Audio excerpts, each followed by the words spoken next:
Allah'a şükür çatdıq evə. Kimdir? Alo. Hə mama? Evdəyik. Aha, yaxşı. Oldu. Mama bizə gəlir. O, evdə yeməyin nə var? Evdə yemək heç nə yoxdur. Tətildən indi girmişik içəri. Deyək Ne mi? yiyəcəyik? Ne yiyəcəyik? Aa, tapdım. Tapdım. Gəlin. Bəs siz bilirsinizmi, Yango ilə artıq sadəcə taksi deyil, sevimli restoranlarınızdan yemək də sifariş verə bilərsiniz. Üstəlik Yangoda bu ay sonuna kimi çatdırılma pulsuz və Ofelia promo kodu ilə 15 manatdan yuxarı ilk sifarişinizdə 9 AZN endirim əldə edirsiniz.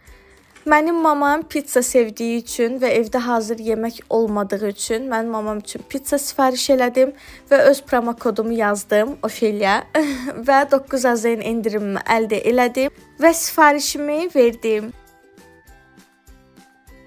İndi isə həm sifarişimin gəlməyini gözləyəcəm, həm də anamın gəlməyini gözləyəcəm. Görək ilk kim çatacaq.